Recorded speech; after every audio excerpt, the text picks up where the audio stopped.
É isso aí, galera. Preparei mais um pedaço aqui, né? O vídeo não ficar muito longo, não ficar muito cheio de nhenhenhê. Mais um vídeo aqui agora falando do Payet, cara. Payet deixou o jogo aos 13 minutos do primeiro tempo e preocupa a torcida vascaína que espera aí o Payet atuando ao lado do Felipe Coutinho, né? Será que vamos ter Payet nessa temporada jogando ali em alto nível? O Vasco até o momento está jogando somente o Campeonato Brasileiro e o jogador não, né, não conseguiu jogar. Vamos torcer para que volte aí e volte com tudo. O Vasco some os pontos que precisa. 5 jogos para encerrar o primeiro turno.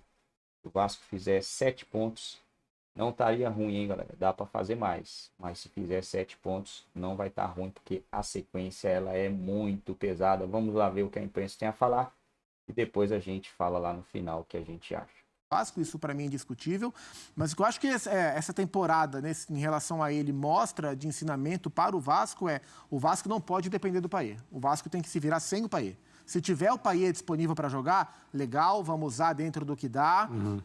A volta dele, inclusive no clássico contra o Botafogo, foi até um pouco precipitado, assim, porque o Vasco precisou, né? Teve a lesão do Estrela, né? E aí ele entra com 15 minutos e aí ele não tinha condição para jogar muito tempo, e aí o Paiva tira ele com 70 e tantos minutos, e ele sai pistola da vida, sai brabo, mas ali era preciso organizar taticamente a equipe contra um Botafogo, que é um time super impositivo. Então o Vasco tem que se organizar sem o Payet. Se tiver o Payet, legal, mas não dá para contar exclusivamente com ele, porque é um jogador que você não consegue saber quando você vai ter. E o Vasco tem que ser um time criativo, independentemente da presença ou não do francês. Se de fato fechar com o Felipe Coutinho e tiver o Felipe Coutinho em condições físicas de jogar bastante, é um cara que dá esse sentido de organização, de criação para o Vasco, esse talento que o Payet, quando tem condições, dá. Infelizmente, tem tido muito pouco. O André, e a impressão que eu tenho é que o Paiva sabe disso, que ele nem sempre vai poder contar com o Payet. É claro que lamenta quando ele volta no segundo jogo, com 13 minutos, ele sai com uma lesão muscular e a gente não sabe quanto tempo ele vai poder. E também abraçou o time do Vasco. Sim, o envolvimento dele está claro, né? Desde o ano passado e principalmente nesse começo, na transição de uma temporada para outra, quando aconteceu toda esse vigilantes do peso com relação ao Payet. É ótimo que seja assim, mas infelizmente ele tem tido problemas, ele tem se machucado. Hoje aconteceu de novo, jogou pouco no primeiro tempo, pediu para sair, tomara que não seja nada que o deixe longe dos gramados sem poder ajudar o Vasco. Mas se alguém conhece a realidade do Payet e até onde pode ir, né, essa corda até onde ela pode ser puxada, são as pessoas que trabalham no Vasco, né? O departamento de futebol. E essa situação faz parte da contratação de um jogador no estágio de carreira em que ele está, né? Se o Payet estivesse tinindo fisicamente, conseguindo passar por longos períodos sem lesões e tecnicamente preservando a qualidade dele, só o terceiro fator é uma realidade no Vasco, a parte técnica. A parte física ele precisa trabalhar muito e, óbvio, não é mais um garoto. E a questão das lesões é algo muitas vezes difícil de controlar. Mas se ele tivesse, né, num momento ótimo em todos esses 3 fatores, ele muito dificilmente estaria jogando aqui no Brasil. Então faz parte, contratar um jogador dessa idade, com essa história, você sabe mais ou menos o que esperar. É claro que o torcedor gostaria muito que ele estivesse disponível sempre. Ele foi muito importante na reta final do Brasileirão do ano passado, não em todos os jogos, mas houve momentos, houve gols, instantes em que ele foi decisivo. E tomara que ele volte logo. Vamos seguir aqui o Sport Center. Já já a gente fala do... Retornando. Eu acho que o primeiro tempo do Vasco, ele foi um primeiro tempo onde o Vasco, mesmo antes do momento em que acabou tendo um a mais em campo, já foi melhor, tá bom? Eu acho que o Vasco já fazia uma partida melhor e os números mostram isso. O Vasco teve 61% de posse de bola no primeiro tempo, uma posse de bola extremamente consistente e que o Vasco conseguiu não só ter a posse de bola, mas também ter um jogo onde criou oportunidade. O Vasco teve 4 grandes chances e nessas 4 grandes chances conseguiu fazer um gol. A gente pode ver que algumas características impostas pelo Rafael Paiva deram muito certo nessa equipe. E que não são ideias absurdas, não é aquela coisa genial. São ideias simples, mas efetivas e consistentes. Efetivas e que conseguem mostrar que o Vasco hoje tem mais coragem, tem mais confiança para ter a bola, tem mais também liberdade para poder jogar. A gente sempre fica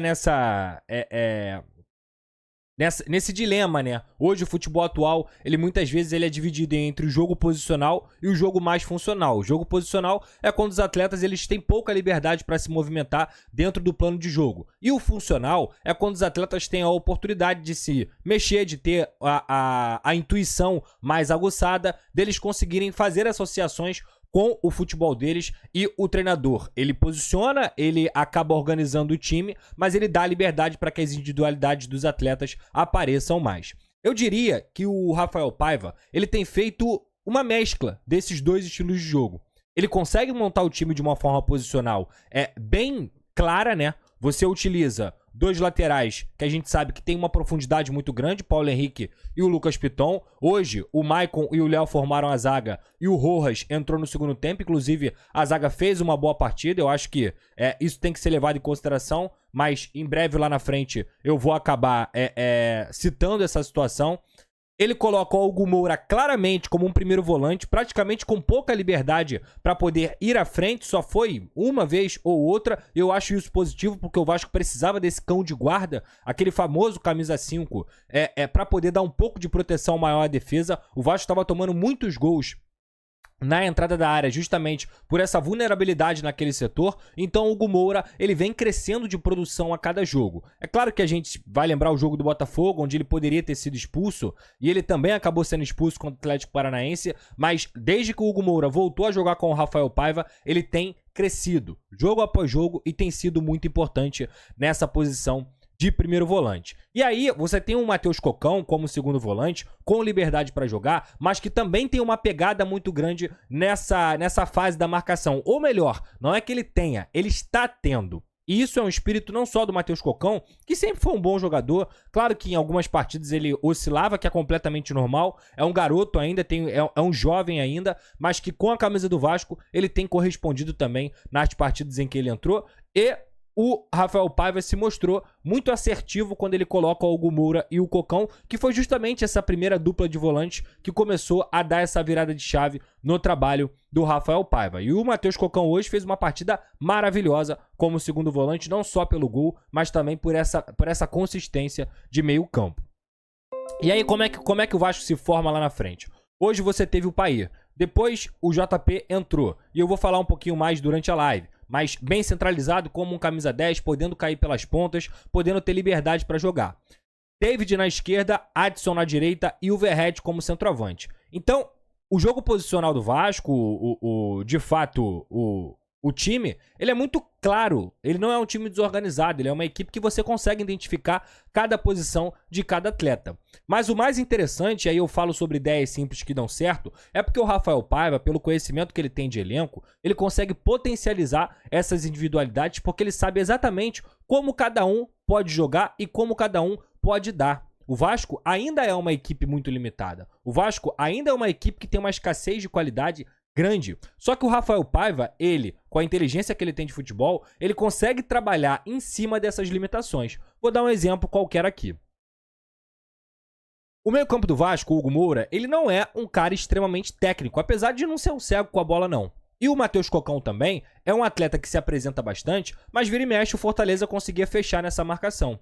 Qual foi o mecanismo que o Rafael Paiva utilizou tanto pela direita, mas principalmente pela esquerda, para sair jogando? Ele traz o David para poder jogar como um atleta de ponta direita, mas tendo essa consistência, fazendo a parede o tempo inteiro, desafogando essa saída de bola. Tanto é que o lado esquerdo do Vasco, que tem a melhor saída de bola quando tem Léo e Piton em campo, com a bola no pé, o Piton acha o David o tempo inteiro. E ele consegue sustentar a posse, ele consegue abrir pelo meio, ele consegue ter uma aproximação maior dos volantes. Na direita, ele faz algo diferente com o Adson. Quem é o David? O David, pra mim, ele é tipo uma matéria bruta. Ele não é um cara refinado, mas ele tem muita força, ele tem muita condição de proteger, ele tem muita condição de chamar a marcação para si com a força física dele. Então, ele dá a liberdade necessária para os volantes se aproximarem, para os meias aproximarem e até mesmo para o Adson, que vem jogando de ponta direita, aproximar um pouco mais da posse de bola para o Vasco ter mais associações por dentro. Então, ele faz a parede, deixa o Piton jogar, deixa o Cocão jogar, deixa o meia jogar, no caso o JP ou o Payet, e traz o Adson também para justamente ter essas associações por dentro. Lá na direita, o Adson não tem condições de segurar a bola como o David. Então, o que ele faz com o Adson? Adson, vem quando é necessário você vir para poder dar esse passe mais rápido e corre para acelerar, tanto pela ponta quanto pelo meio.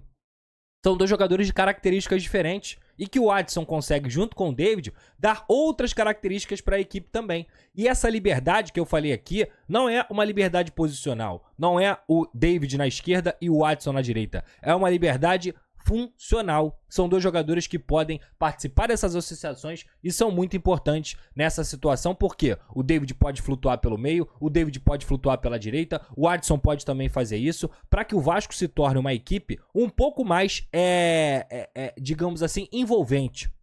E isso foi feito na partida contra o Fortaleza, mesmo antes da expulsão.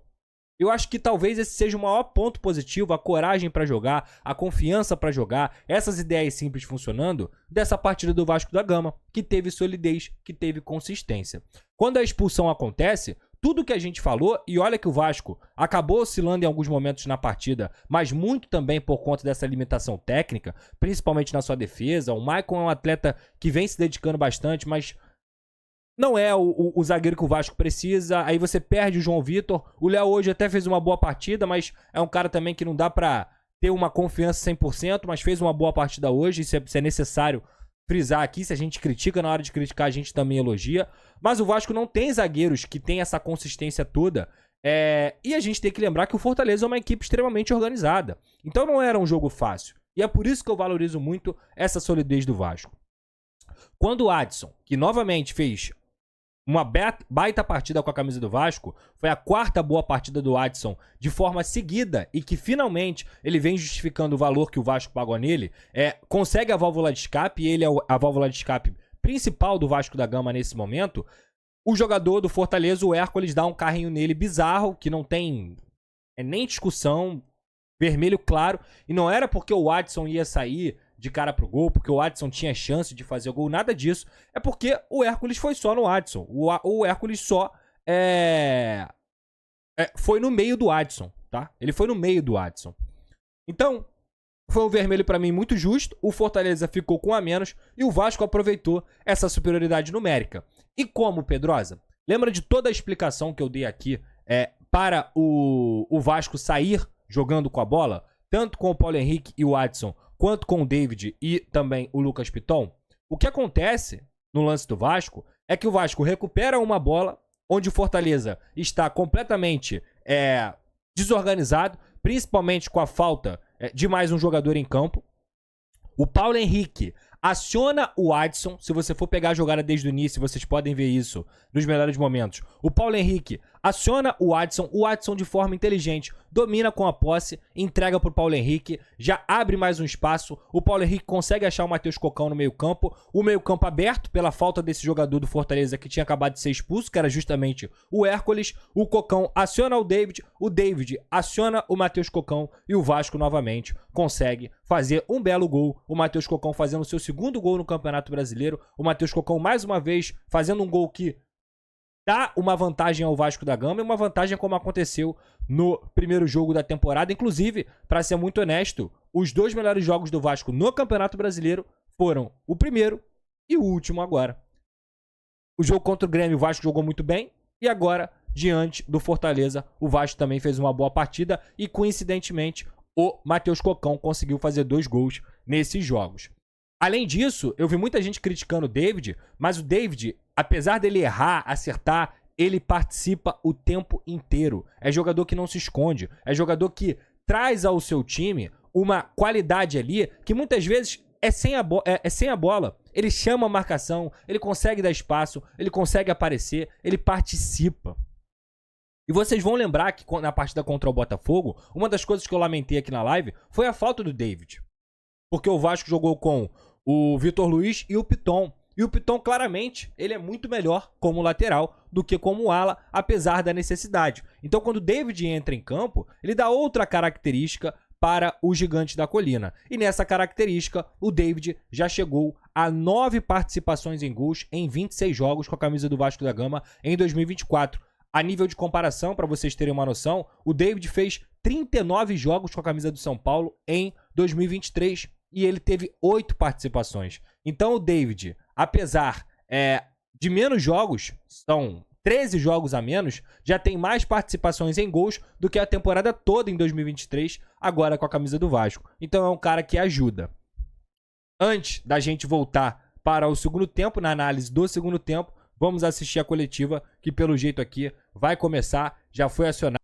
É isso aí, galera. Vitória importantíssima do Vascão. Vamos dar uma olhada aqui nas estatísticas do... Nossa! Isso aqui é estatística de time que joga em casa, né? Estatísticas de time que joga em casa. Se engana quem acha que o Fortaleza é time besta, né? Fortaleza vinha 4 jogos sem perder, tá? Meteu 3-0 no Palmeiras, tá?